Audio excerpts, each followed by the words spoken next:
Sanibonani bakithi linjani. I hope you are having a wonderful day. Kumathumana enyika. Namhlanje silendaba eziningi. Ithini singeneni endabeni leziyo ekuthanga elikuthi I think indirimuroi.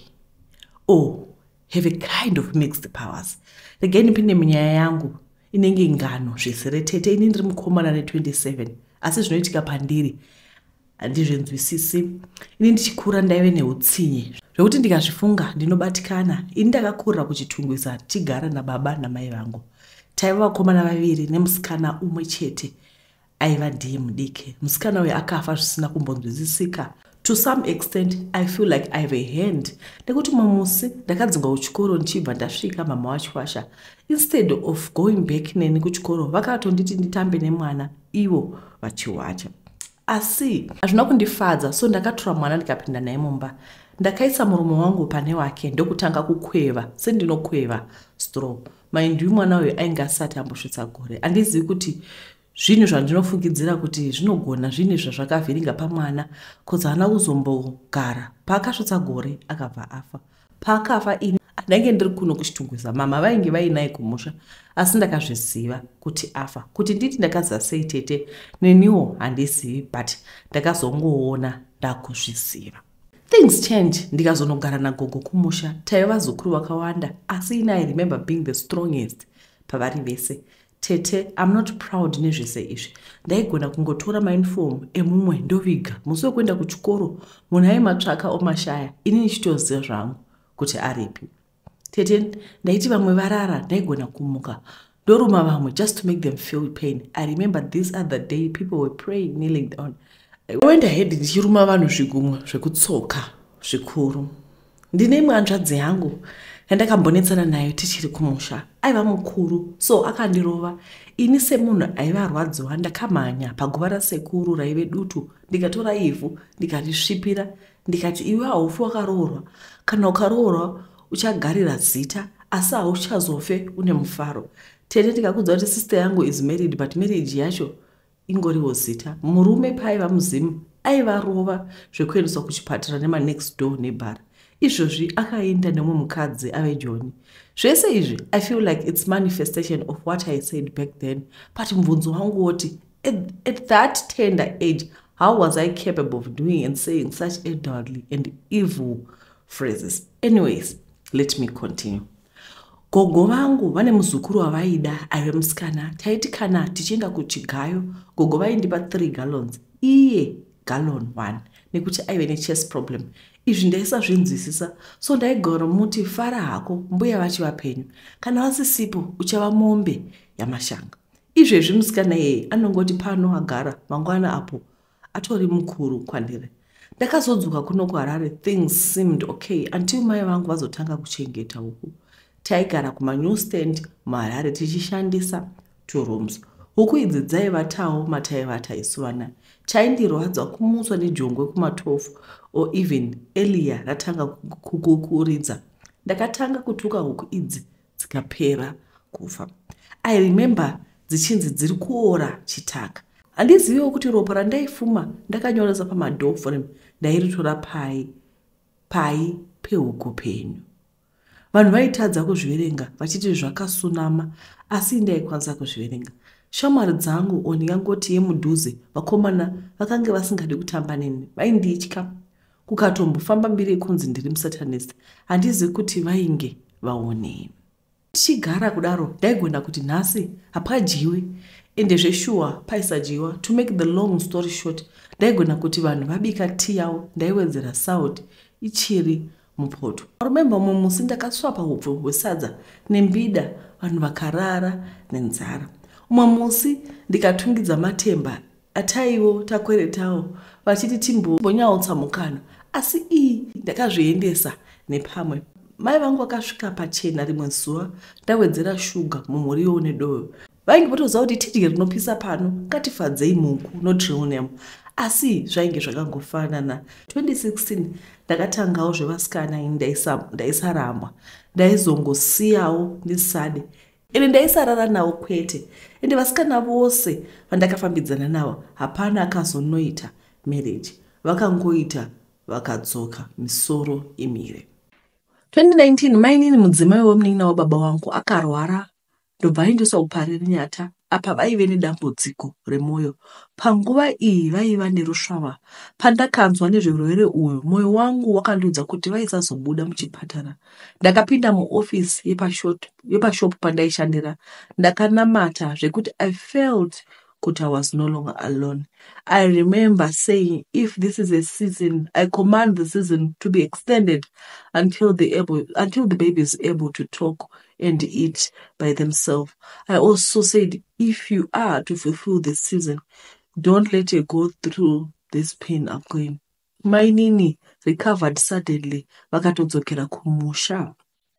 My nini vakazoshaya 2023 muna October. Asi vakangofa vari pakirawa pavo vachinamata. So ndinenge ndakuzongoconnecta madot, and somehow I feel like it's all linked to my words and behaviors. Tete zvimwe ndingawesta nguva asi zvizhinji zvinoitika. Dare ngarindibetserewo kuziva if I'm a witch or not. Kutengesa mune imwe yemusika yemuHarare Tete.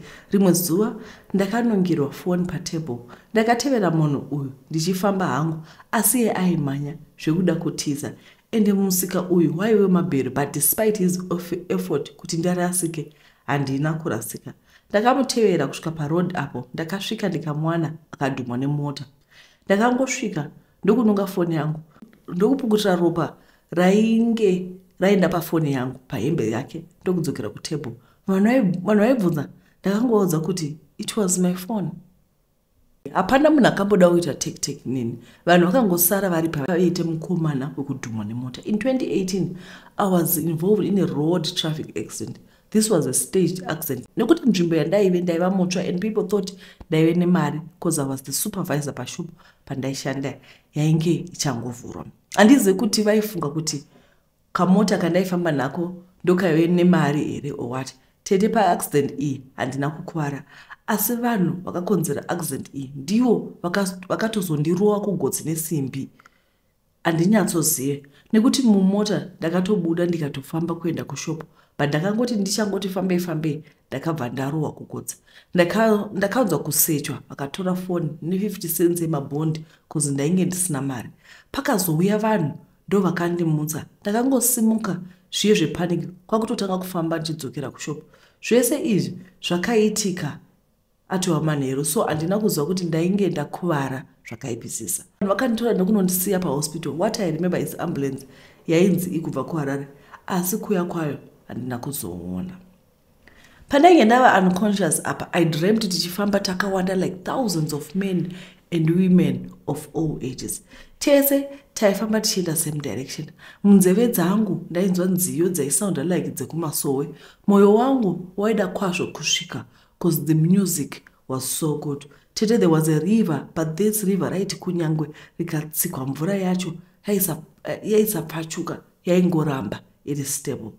When it was my turn to cross, I heard my name from behind. Ndakacheuka. There was a woman. Akanditi ndidzoke, and I did. She narrated about how my mom had grown up as an orphan, so she was not to witness this again. So she led me towards the light. Rakandiflasha maziso zvekuti ndakavhara maziso. The moment I opened my eyes, I heard people shouting, "Ari kuresponda!" Next to the bed, paive nestretcher raiva nechitopu or cover yegreen. Nurses started kundibaya zvekumhanya-mhanya.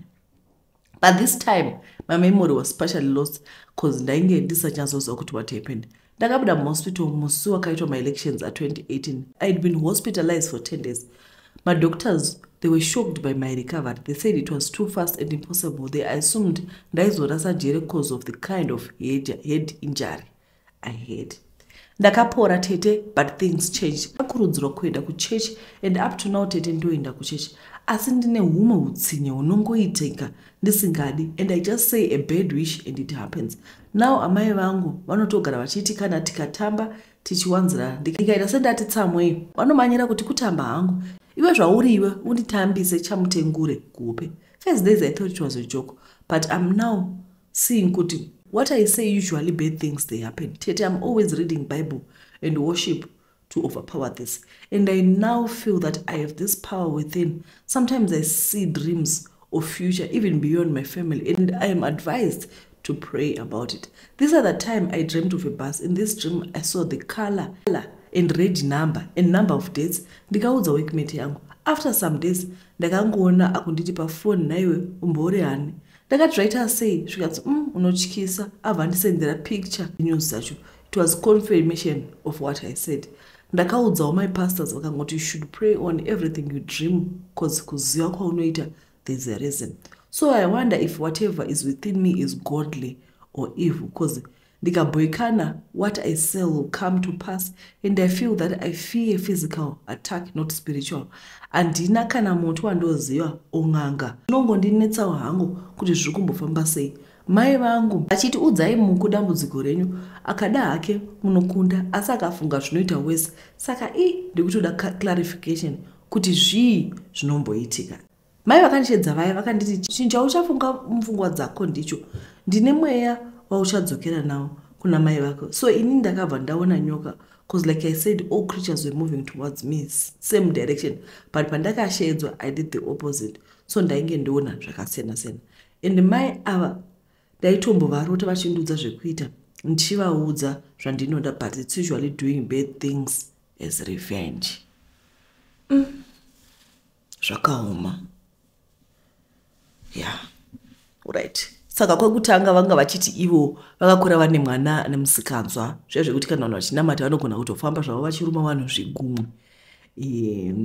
But as you see kuti vanoti kana vakati iwe uchatambura odotambura. Kwese pandanichiverenga I was okay, but last statement rekuti mai vandakandovarota vaiva vanenge vachindiudza kuti ndiite zvinhu, but it's usually bad things. Ipapo ndo pandazobatikana kuti what exactly is happening. I think this is a spiritual, I don't know. Handizi kuti munofungei, because pane vamwe vanhu vekuti kana vakarota opozvisha kuti kuchaitika accident inoitika.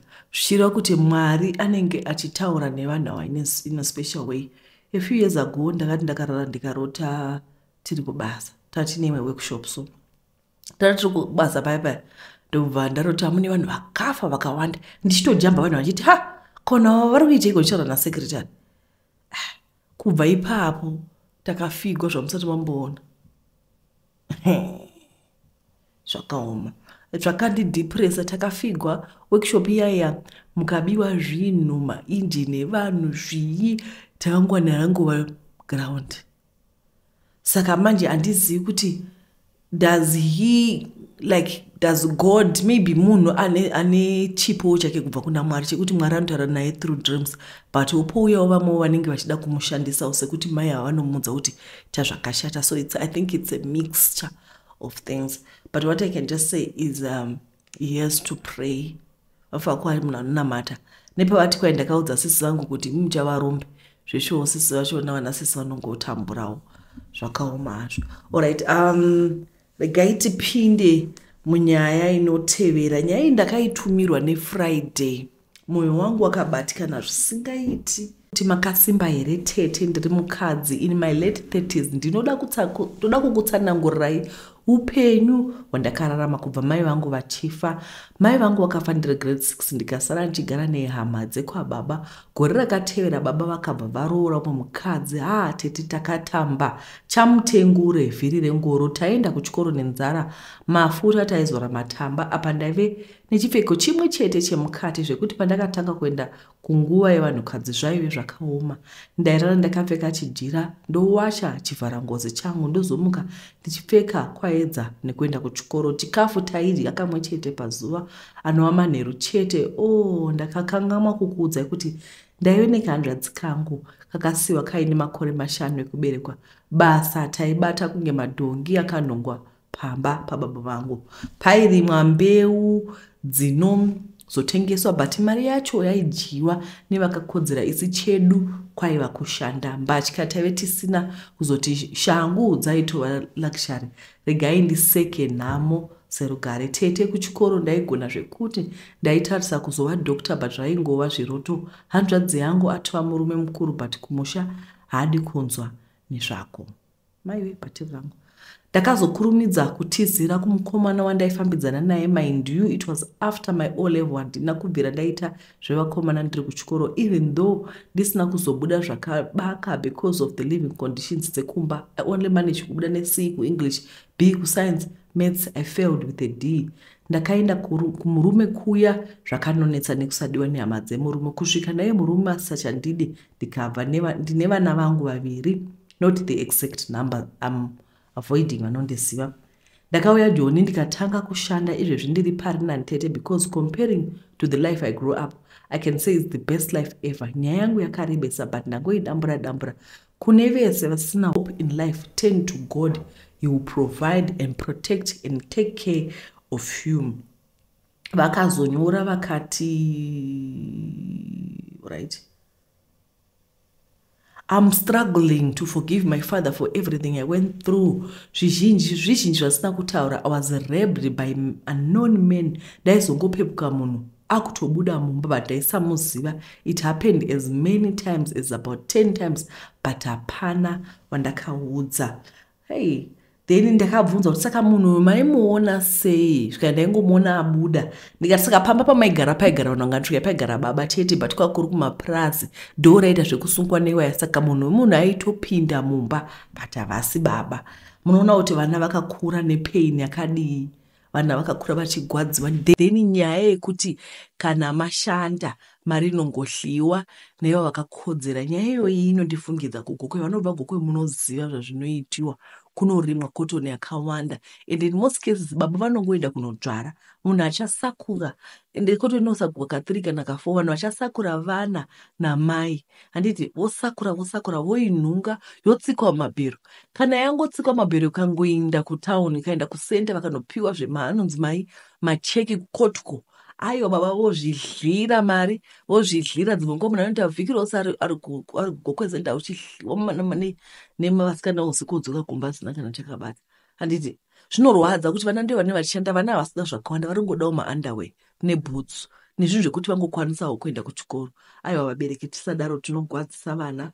Kuna my sister, I'm very very sorry for what you went through, especially the rape. Unotozoona kuti mwana anosvika pakuroorwa nguva isina kukwana achitiza nhamo. Aiwa vabereki, tisadaro. Sure, I'm very sorry my sister for what you went through.